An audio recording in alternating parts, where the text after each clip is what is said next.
ॐ सदाशिवसमारम्भां शङ्कराचार्यमध्यमाम् अस्मदाचार्यपर्यन्तां वन्दे गुरुपरम्परां। श्रुतिस्मृतिपुराणानाम् आलयं करुणालयं नमामि भगवत्पादं शङ्करं लोकशङ्करम्। शङ्करं शङ्कराचार्यं केशवं बादरायणं सूत्रभाष्यकृतौ वन्दे भगवन्तौ पुनः पुनः। समस्तजनकल्याणे निरतं करुणामयं नमामि चिन्मयं देवं सद्गुरुं ब्रह्मविद्वरम्। Chant the first verse. तपोभिक्षीणपापानां शान्तानां वीतरागिणां मुमुक्षूणाम् अपेक्षोऽयम् आत्मबोधो विधीयते।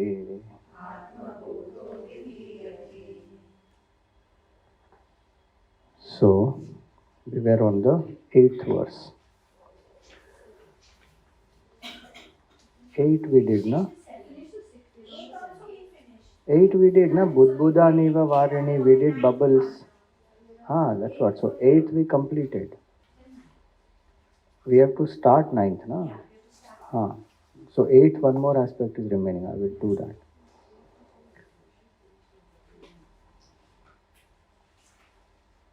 So let's chant 8th one once again. Upadane khiladhare Jaganti Parameshware Sargasthitilayan yanti Budbudani Vavarini.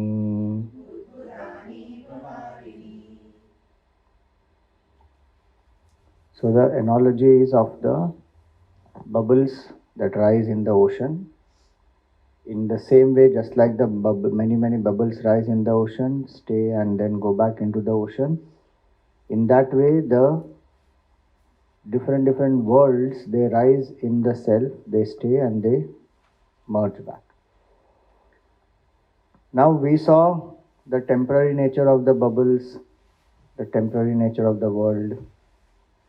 Then we also saw that the ocean water itself is manifesting as all these. One important point in this is the word upadana. So upadana is one of the causes. So any creation will have 3 causes. So potter and the pot, suppose we take that example. So the material cause, what is the material cause of the pot? Mud. What is the instrumental cause? The wheel.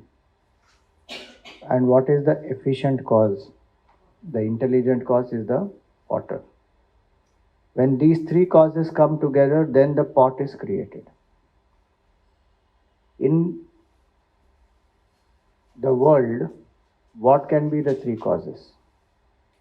What is the material cause of this world? 5 elements, okay. But these 5 elements come from where? From God only, from Brahman only. What is the instrumental cause?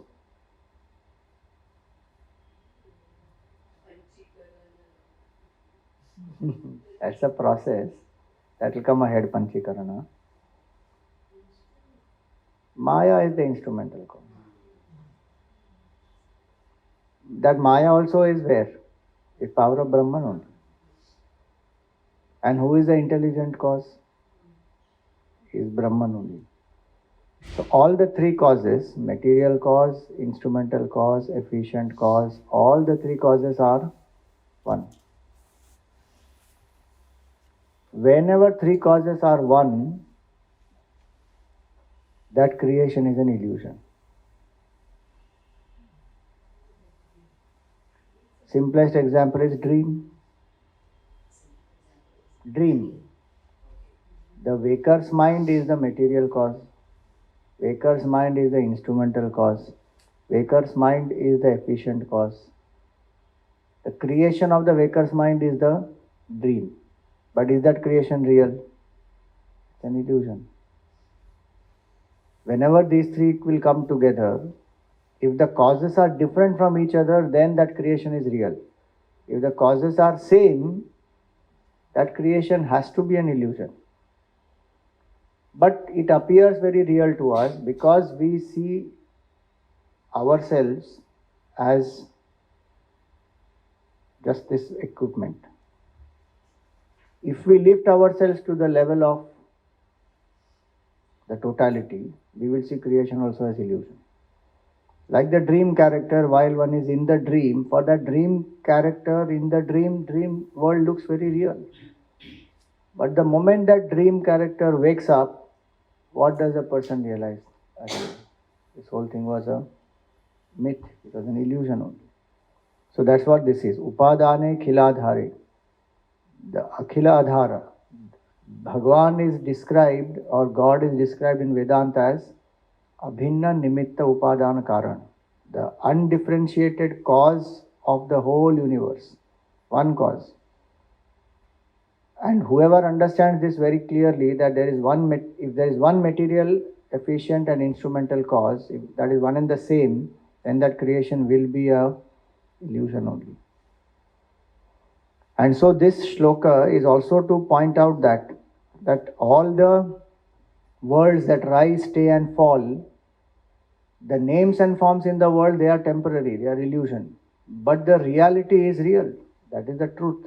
The main cause is real. That is not false. Today our situation is ulta. We are thinking the God does not exist and world is real. Vedanta, when we understand the exact opposite. God alone is real. The creation is a illusion only, it doesn't exist actually.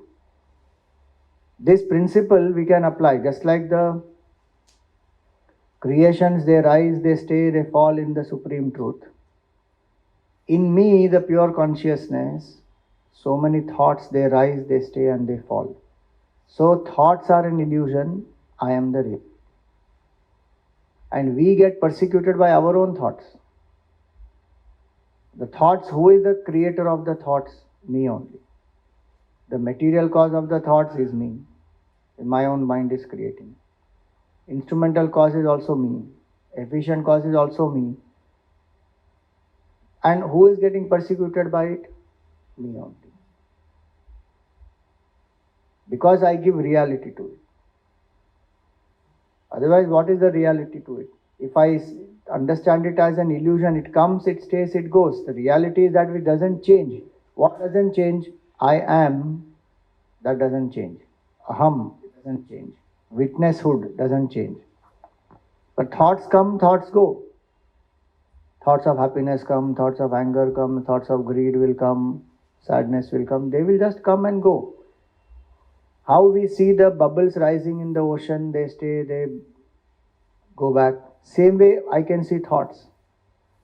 And same way I can see the world also.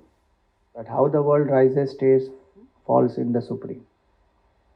So this shloka is meant for understanding this part, that there is the creation is an illusion, the substratum is the reality. Same way the thoughts are an illusion in us, the consciousness is a reality. If I see something as an illusion and I understand it as an illusion, what impact will it have on my mind? Versus something which I see as real. One is I won't be affected. Won't chase it also. And one more.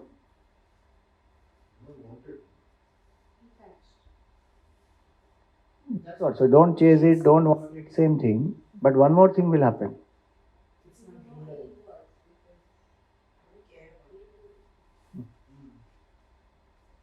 Yeah, that only little more clearer.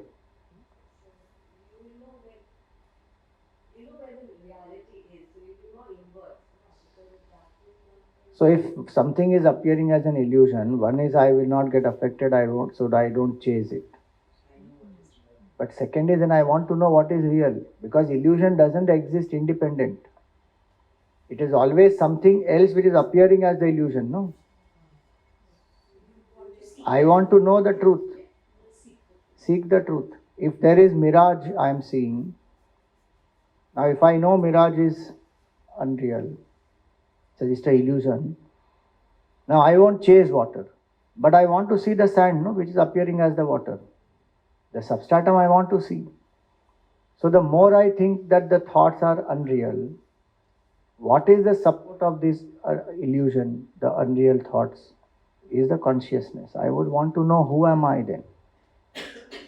So this is what the inquiry will lead us to. When I see the movie, I know it is an illusion.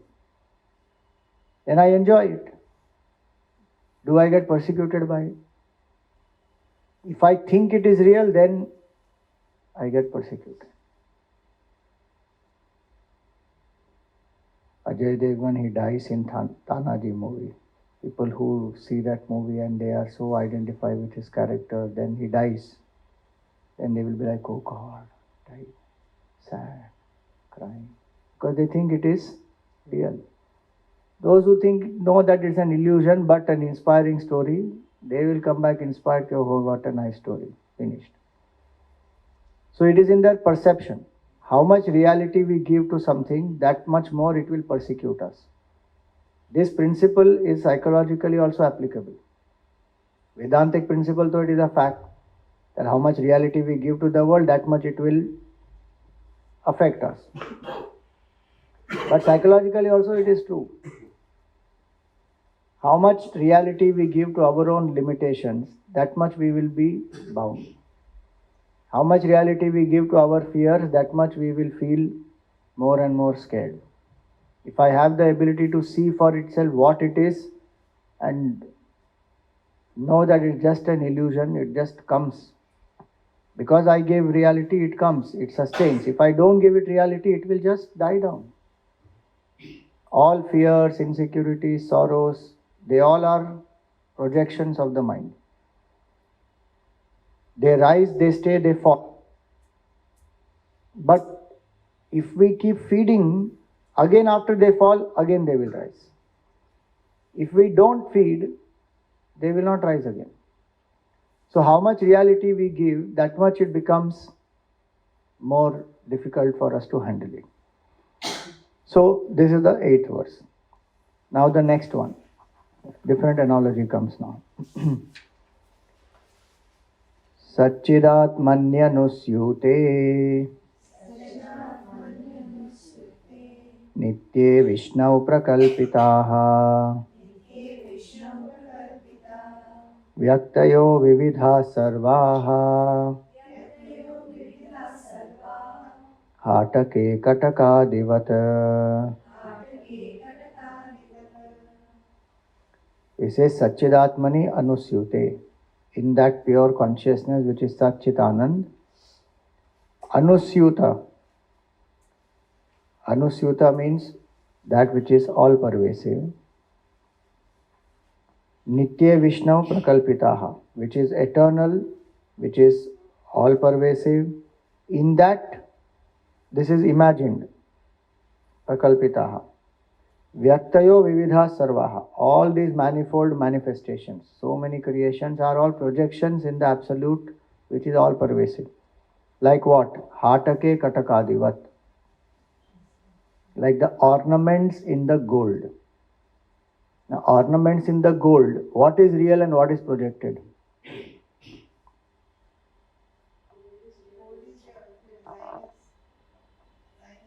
Gold is real, design is projected. Is there anything called bangle? Or is it just a name of gold? Name and form, but if you remove gold, does it exist? What is being called as bangle? Gold only is being called as bangle. The gold only has been given that form. By itself, bangle has no existence. Now that analogy we have to apply in our life. what is real and what is illusory, we have mixed up. So if we say gold is not there, bangle is real, how foolish that would be. That's what one is doing. God is not there, BMI is real. God is not there, world is real. Meaning the cause is not understood or inquired into. The name and form appears as very real. And all the clashes that happen in the world are for what? So many are for the names and form only. Attachment is to the name and form. So this gold and bangle analogy is that to make us understand this. This one word which is used here is very good. Anusyute. Satchidatmani Anusyute. Anusyuta means not only all pervasive, it also means hidden. The whole universe of names and forms actually is nothing but manifestation of Satchidatma, Satchidanand. And it is all pervasive, it's everywhere. Though it is everywhere, still it is hidden. It appears that it is nowhere. And that famous example is there, of this child and the father. Both of them are driving. They are going for a long drive and then they are having some discussion about God. And suddenly the father comes across something written on the wall. And he says, see what is written there. God is nowhere. So the child says, no daddy, look properly. What is written there is God is now here. The perception is different. One is God is nowhere, our God is now and here. So when our attention is on the body, mind, intellect or on the reality we give to the world, then God is nowhere. But if I look carefully, God alone is all this. So Satchidatmani Anusyute, Nitye Vishnu Prakalpita. In that which is eternal, Vishnu literally means one who is all pervasive. One meaning of Vishnu is that. Another meaning is one who has the longest stride, meaning one who reaches everywhere. In that which is eternal, which is of the nature of Satchidanand, which has the longest stride, this whole universe just appears. Like the bangle and the gold, the bangles as though appear in the gold. Bangles have no existence. Only gold appears. So we look at all these and we call it names and forms, but actually it is all Brahman only. And hence in Hindu culture we worship everything, because every single thing is divine. So when we say Ishavasyam idam sarvam, this whole universe is nothing but God alone. Even when Bhagavan kills anybody, those demons also get what? Mukti only. They are his own form in another, just the mind is impure. So if divinity alone is all this, from the spiritual standpoint we have a vision of oneness. But then why each of them are different? Because the condition of the equipment in each one is different, that's all.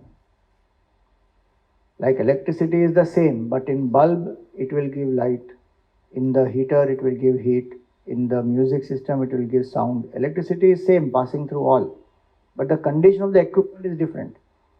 So though there is one truth pervading everything, from the standpoint of the truth there is only one, but from the standpoint of the equipment, the upadhi, we see differences.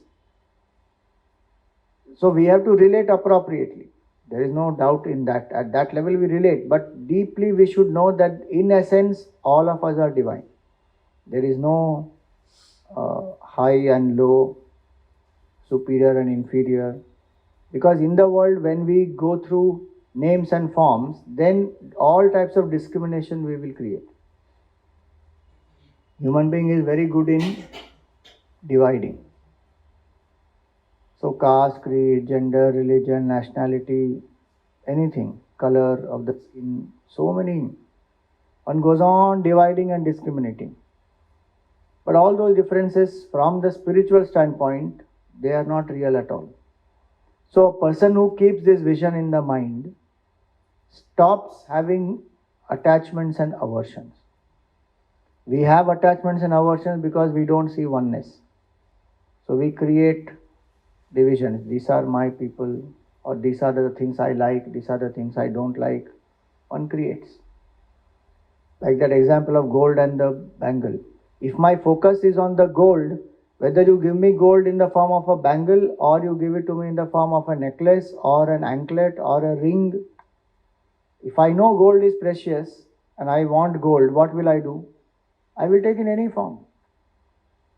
But if I am not very focused on the gold and I am stuck with the appearance, now I don't like bangle. I say, no, I can't wear bangle, I don't want, reject. I can only wear a ring. If you can give ring, then only give. Then what am I rejecting? Gold, precious thing gone. That is what one is doing. Names and forms, when I choose, then I am rejecting the reality. And then creating attachments, aversions, then suffering. So this verse is to tell us this aspect, that there is one truth which is all pervasive. Now this word Anusyuta, I said it means all pervasive, at the same time it is hidden. So how does a hidden thing become manifest? When we do sadhana, it becomes manifest. So that Anusyuta word also means that do the sadhana. Though Bhagavan is all pervasive, sadhana is required to tune the mind. It is not intellectual information. It is quietening of the mind. That sadhana is to be done. Like the example given is, that famous story where this king has announced a prize for anybody who can give him satisfactory answers for the 3 questions. What are the 3 questions? First question, where is God? Where is God? And second question, what does God do? And third question, what does God eat?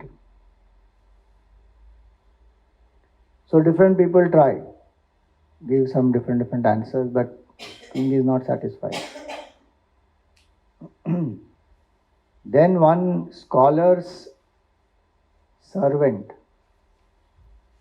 he tells the scholar that, will you allow me, can I go and say, the king has asked these questions, not some ordinary person. And you are just a servant, how will you answer? He says, sir, let me try. I am sure I can convince the king.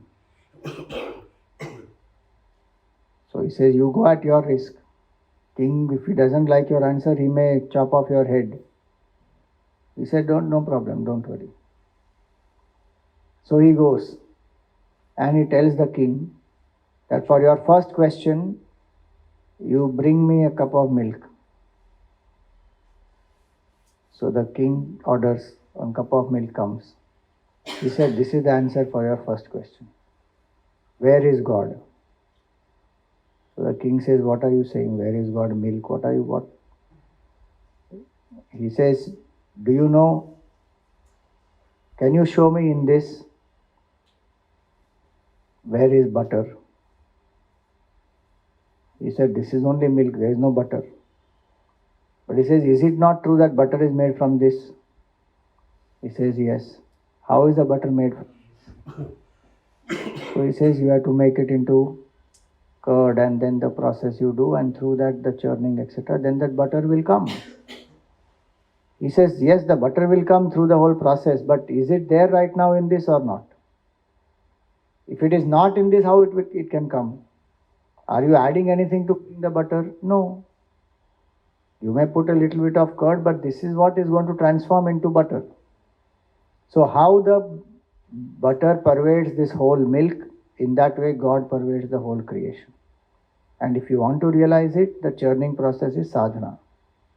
So the king says, yeah, very good, I understood. Then he says, what does God do? So he says, now I want a cow. So they bring a cow. And he says, give some green grass. So they bring green grass. Now the cow eats the grass. And then he says, give me a vessel. So takes a vessel.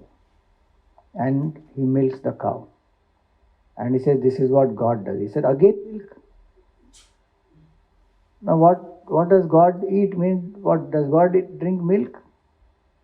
He says, no. What does God do? That was the question. So, what does God do? He makes a black cow eat the green grass and give white milk. That is what the Lord does. So the king didn't understand. What? Black cow, green grass, white milk. What are you saying? He says he is the one who is enlivening the hearts of all. Without his presence, the cow cannot eat grass. Without his presence, the cow cannot digest the milk. Without his presence, digest the grass. Without that presence, the grass will not turn into milk in the body of the cow. Without the presence, I cannot milk the udder and get the milk out. God is an enlivening factor who enlivens the body, mind, intellect, and then BMI is able to do something. King says, yeah, now also understood. Correct. 2 answers right. Now what does God eat?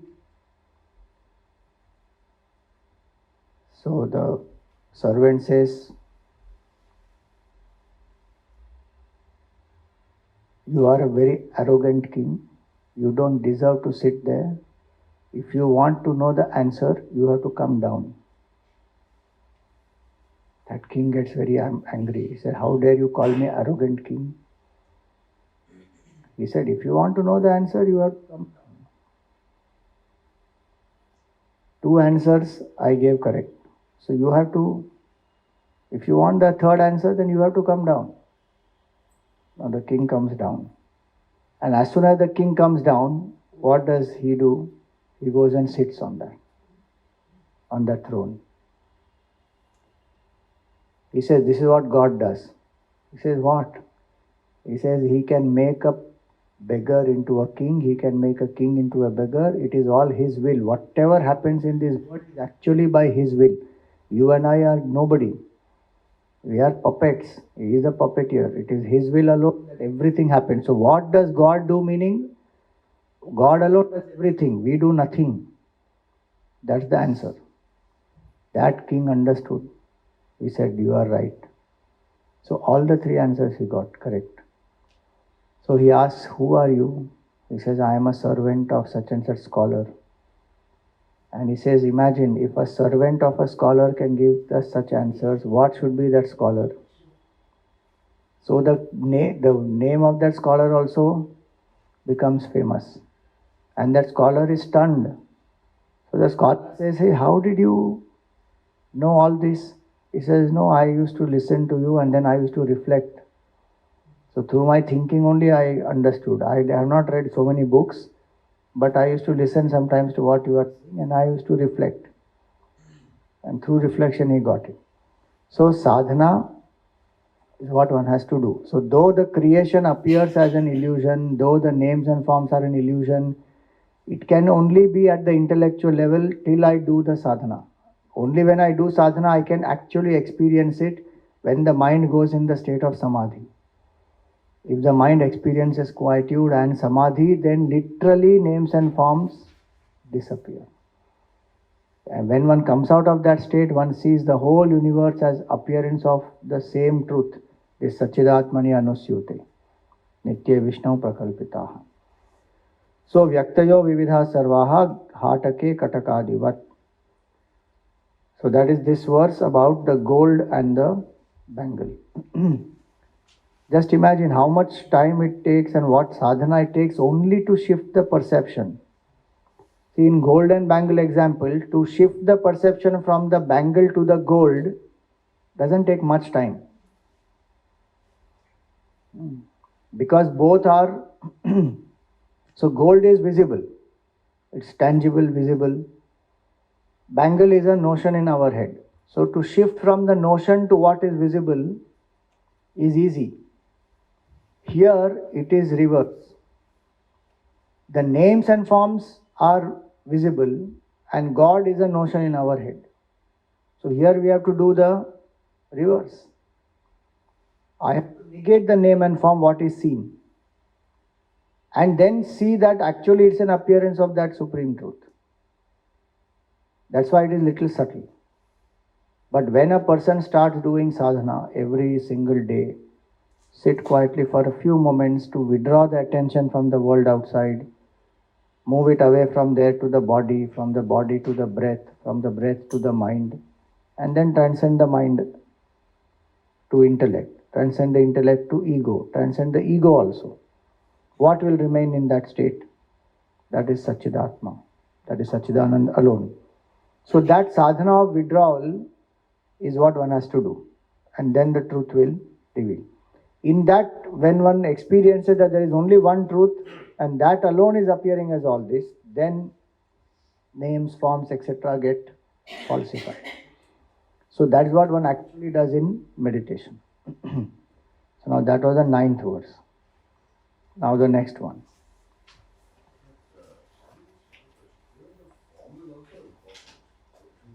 Keep the same example for the first, the pot and the sand. If I want to drink water, if you are having water from a sand formation, if I only give you sand, it is useless to you because it will not hold water. But until it's not converted into glass for using this. So how can we negate that? I mean, how can we just say it is useless, that intellect?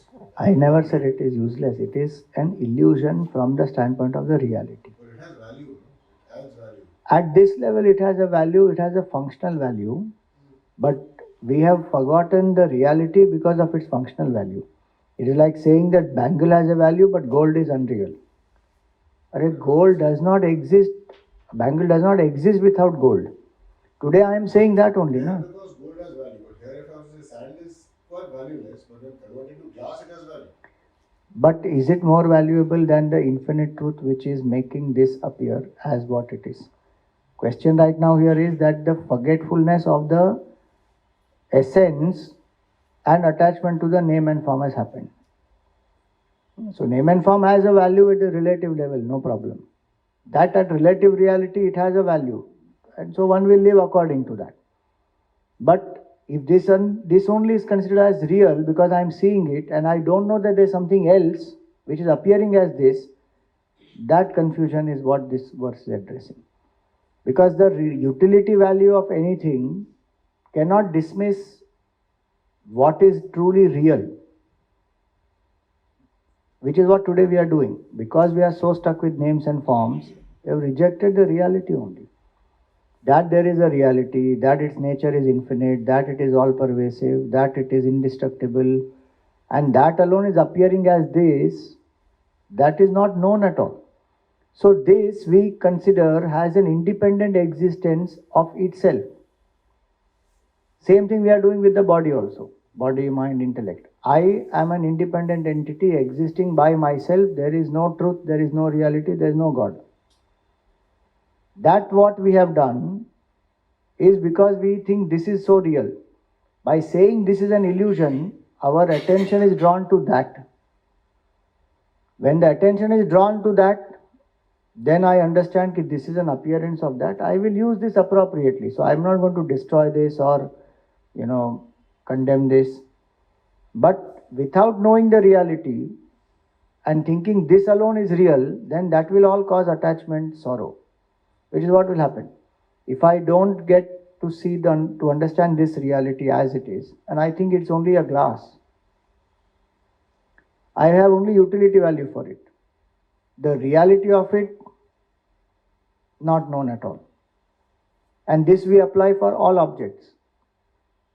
So objects we think are independently existing on its own. There is no essence in that. You see? So though it has a relative value or reality to it, and we use it appropriately for it, no problem. But it's the same thing when you talk about the farmers, right? Essentially everything is coming from there, but what is the value of that? And everything else has taken more when actually the basic is coming from there, but that again has no value, that essence. Correct. Rather than talking about. Correct. In the world, the same thing happens, yeah. It's the same thing, that doesn't make it right. Yeah. So many basic things are, in that example it is similar. Food, etc., which comes, that they don't get value, everybody else gets much more. In a few years, that is one big crisis that is going to happen. Food, who will produce? Who is going to produce food? Because if it is produced, then it can be genetically modified. First of all, who will produce it? Farming is reducing, no?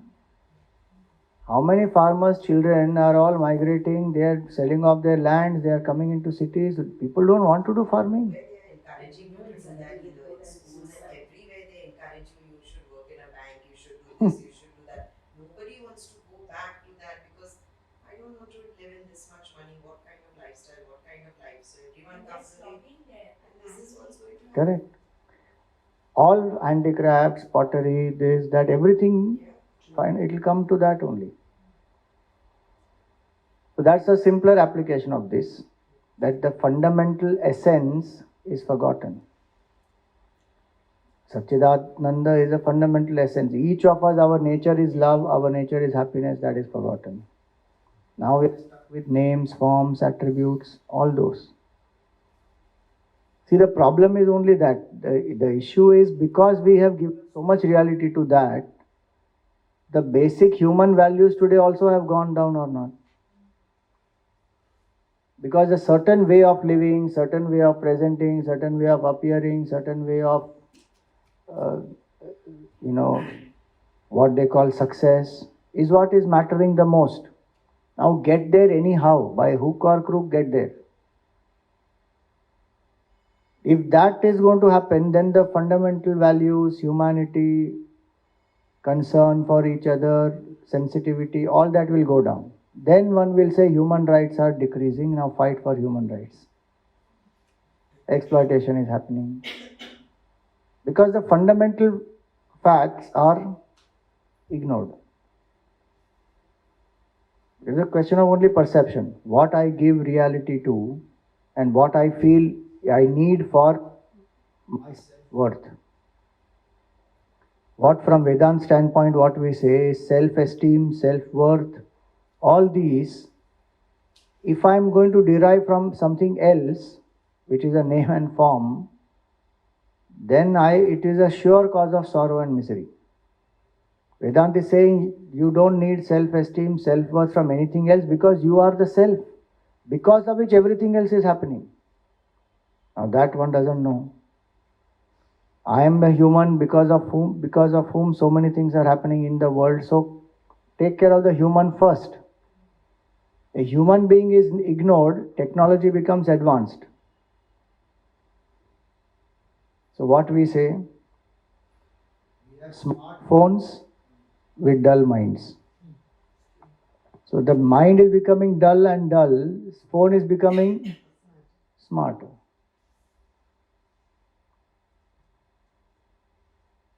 What is that? Guided missiles in misguided minds. Guided missiles are there in the misguided hands. So human fundamental thing is not there. Same way Satchidananda. Spirituality actually is the solution to bring love in the whole world, to bring us back to the fundamentals, to bring us back to the basics. So if you read Dr. Abdul Kalam's book, long back he wrote that, Ignited Minds. In that he gives how does a developing nation transform into a developed nation. And the first point he mentions in that, can you guess what is the first point? What will transform a developing nation into a developed nation?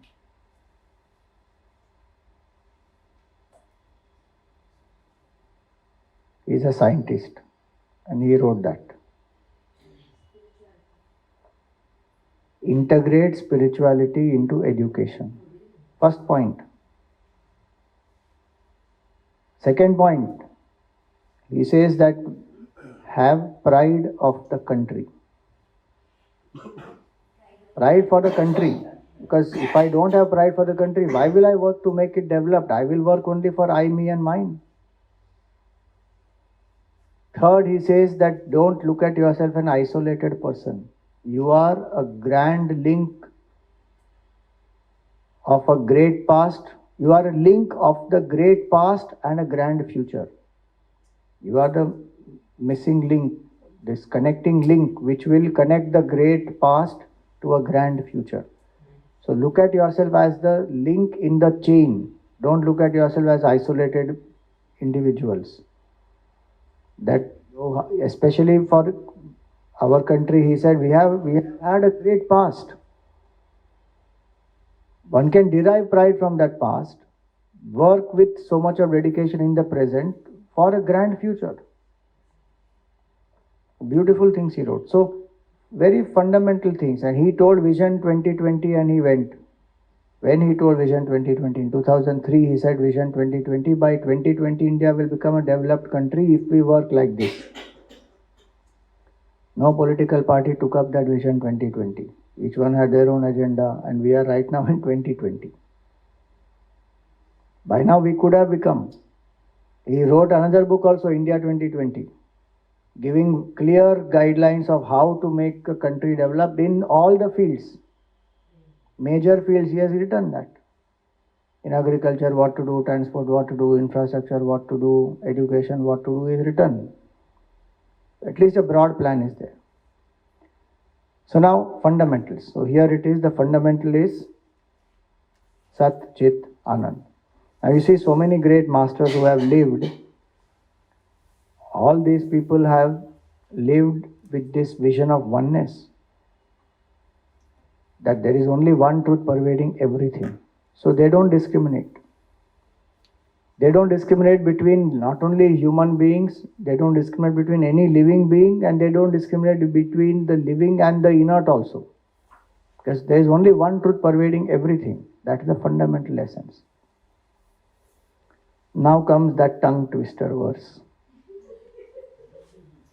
There's only one line tongue twister in that. Yathakash Rishikeshaha Nanopadhigato Vibhuhu Tadbhedad Bhinnavad Bhati Tannashe Kevalo Bhavet. So this next analogy. See, one good thing about this composition is every verse has some or the other analogy taken from our daily life. Next time you wear a gold bangle, what will come into your mind? At least a thought will come that, gold is real, so Satchidanand is real. Names and forms are illusion. Like that, there is one truth. That thought should at least come. Then Atmabodh is little bit successful. If that thought doesn't come only, then gone. So now the next example here, he says, Yatha Akasho Rishikeshaha. Now this space is all pervasive, is only one. But Nana Upadhikato Vibhuhu. Though it is all pervasive, it appears as many because of the conditioning. Upadhi means conditioning. So now one space, right now we are sitting here. So this becomes a drawing room space, something becomes kitchen space, something becomes garden space, something becomes whatever, bedroom space, puja room space. So space gets divided as though. It appears divided because of the conditionings. Tadbhedat bhinnavad bhati. Because of the different nature of the upadhis, the differences in the upadhi, tadbhedat, bhinnavad bhati. Space also appears different. Tannashe kevalo bhavet. When the upadhis get destroyed, then it becomes one. So if all the walls are destroyed, the puja room gone, drawing room gone, restroom gone, or everything gone, then what it will happen? There is only one space. Now interesting thing in this is, even when the walls are there, is space one or not? Do I have to destroy walls to know space is one? No, space is one only. It's just we have created a boundary and division for us to utilize functionally. In the same way, there is only one truth, and so many different upadhis which are there, they appear as though they are conditioning and dividing. But even when these upadhis are there, there is only one absolute truth. In our mind also, many thoughts will rise. So we think there are so many thoughts. But the consciousness enlivening every single thought is same. There is no difference. So Gurudev is to define this, What is a thought? Thought is equal to object plus consciousness. Every object, when it is illumined by consciousness, then the thought of that object will rise. Otherwise we can't think. Mind has no capability to think on its own. It takes the power from consciousness only. So if I have a thought of this glass, it is the form of the glass illumined by consciousness through my eyes. So eyes get the power to see, then the form gets imprinted on the eyes, then the mind is able to recognize this is a glass. The mind is able to recognize this is a glass because of consciousness. So mind enlivened by consciousness, senses enlivened by consciousness, then this thought arises. So every thought has a boundary, which is object plus consciousness. If you remove that boundary, then what remains? Only consciousness. So if thought is equal to object plus consciousness, consciousness is equal to thought minus object. Over. That is called breaking the boundaries. Breaking the boundaries is, in this physical world example, we have to literally break. But in internal world, we don't have to break anything. We don't have to break the body, break the mind, nothing. We have to only detach from the object. If we remove all the objects, negate all that which I am not, what will remain is only the Atma. That is called Tannashe. So literal nasha doesn't have to happen. Withdrawal from the false has to happen. Bas. So this space example is a nice example because space actually remains undivided. Even when divisions are there, space is undivided. Even when so many thoughts come in our mind, consciousness is one. Even when we see so many beings, people, things around, consciousness is only one. So Vedanta will bring us back again and again to that one consciousness. See, space is such an element that these other four elements itself cannot break it or affect it. Can water make the space wet? Think. Can fire burn the space? It cannot. Can air dry the space? No. Space remains unaffected by all the four elements. Earth cannot bring about any smell in the space. So fire, water, air and earth, they cannot affect the space at all. Space remains unaffected no matter what we do in that space. The beauty of the space is this. What is the meaning of space actually? That which accommodates everything is called space. Avakashat Akasha. In which everything else remains. And this space doesn't have boundaries. In the space, air is there only till certain level. In the space, fire is there, water is there, earth is there, air is there. But none of these four can ever get affected, can ever affect the space. Now that analogy if we take, in consciousness there can be n number of thoughts. Whatever may be the quality of the thoughts, good, bad, indifferent, ugly, whatever thoughts, nothing will affect consciousness. Oh, then though I can think anything. The problem is that our identification is with the thought. So if my identification is with the good thoughts, then my mind is quieter to recognize consciousness. If identification is with bad thoughts, I am stuck in those. I can't recognize consciousness. So consciousness remains unaffected, but where is my attention? My attention is I am still the thinker, I am still on thought. So I need to have good thoughts. So in me there is this presence which remains unaffected even though there is an appearance. Body can be in any condition, mind can be in any condition, thoughts can be in any condition, but Atma is unaffected. And also one important point to know in this is that can we say that space, see physically we may say that drawing room is big, puja room is small. That big and small are for what? Are they conditioning the space or are they the conditioning of the boundary, the wall? They are only conditionings of the boundary, not of the space. Because the boundary is enclosing a certain space, we say this space is so much more, this space is less. That's not from space standpoint, that is from the boundary standpoint. In the same way, Atma is the same in all. Because some philosophies they believe the Atma's size varies according to the size of the body. Yeah? Atma in ant is small, Atma in elephant is big. It is not true, that's what I'm saying. Atma cannot be, is not an object कि भाई ant में छोटी सी आत्मा है, इसमें बड़ी आत्मा है. Exactly, that is correct. Akkal is chota bada, because that we are not seeing properly. Consciousness cannot be chota or bada. Is infinite, no, all pervasive. Just now we saw how all pervasive be small and big. Is all pervasive means everywhere.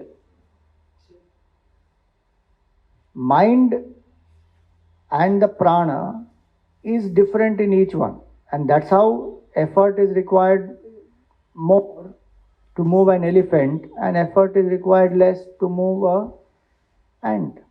That's the prana shakti. The prana shakti and then the mind, that is different based on its size. Atma is never different based on the size. But there are some people who believe like that. That Atma is small in some, Atma is big in some. No, Atma is same. Like the space is only one. No matter how much you divide, the division is only an apparent division from form standpoint. It is not in space. Same way, one truth can never be divided. And how much we will divide. And we fight with each other in the name of truth only. That truth which cannot be divided becomes the cause for division in human beings. And then human beings fight. Same thing like we talk about the seas and the ocean. All that water is full. It's all one. But Correct. We have given names to it. Pacific Ocean. this is in my country, your country, this ocean, this ocean. Correct. One truth. There is only one truth. That is indestructible, indivisible. And that alone is everywhere. But that's the strange part. That one truth I am not seeing. So I don't see water. Now I see only waves. Big wave, small wave, bubble, foam. So all these verses in different analogies, what they come back to? Withdraw from names and forms and try to recognize that one truth. That is called Atma Bodh. Atma is of the nature of indivisible, absolute truth. So for today we will stop here.